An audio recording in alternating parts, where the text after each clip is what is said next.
It isn't easy to stay out of debt in today's economic climate. Between high interest rates and the high cost of everyday items, Americans are taking on debt to make ends meet. 35% of US adults carry debt from month to month.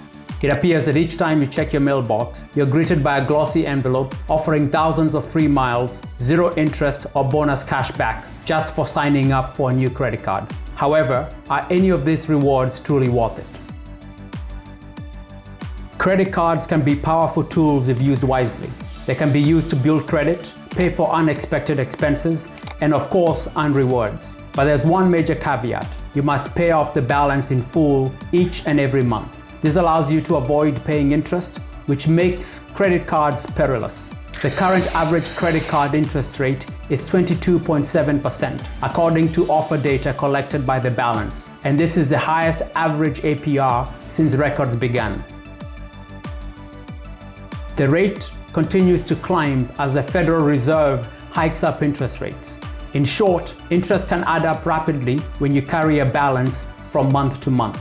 The intelligent approach to employing credit cards is to benefit from the rewards without incurring interest. However, with so many rewards available, how do you choose between cards? And how many credit cards should you own?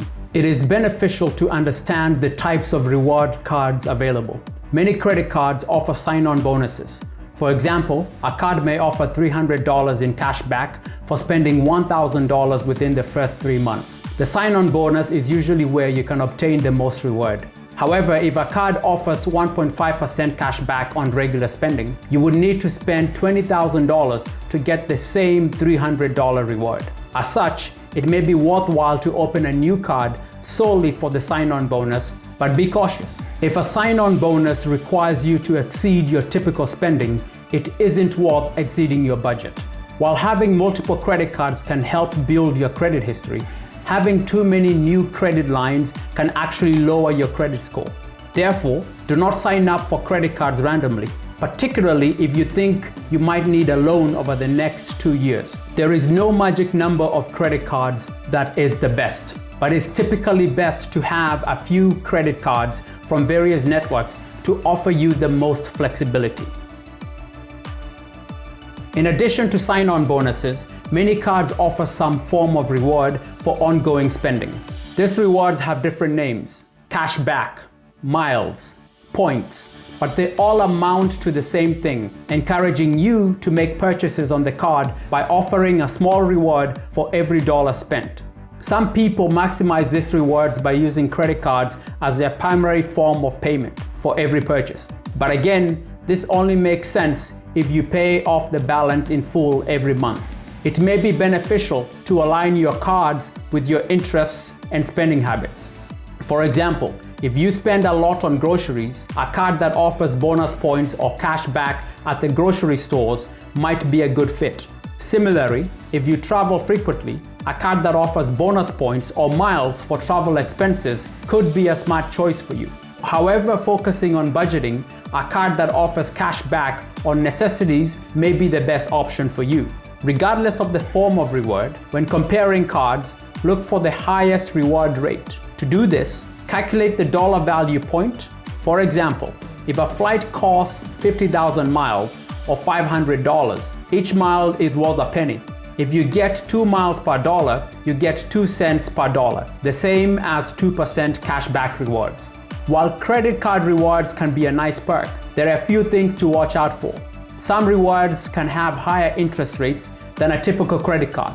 59% of Americans with rewards carry a balance. If you're one of them, you could be costing yourself more in interest than you're earning in rewards. Additionally, don't max out your credit card.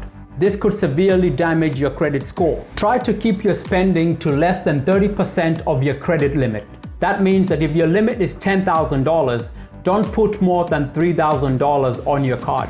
Finally, many reward cards can have an annual fee, some up to several $100s. To ensure the perks justify the cost, estimate how much you'll spend on the card, calculate the rewards you'll get, and make sure they exceed the annual fee.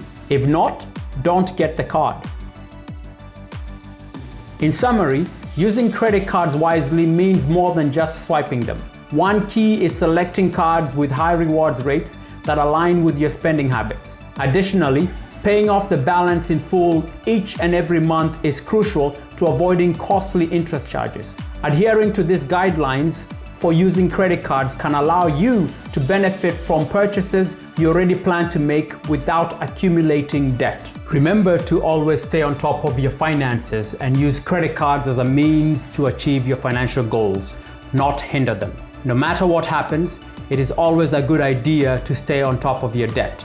If you don't already have a plan for managing your debt, consider creating one that includes steps for paying off your balances and avoid making late payments. And if you experience financial hardship or are having trouble making your credit card payments, don't hesitate to reach out to your lender for assistance. They may be able to offer options such as forbearance or deferment to help you avoid defaulting on your debt.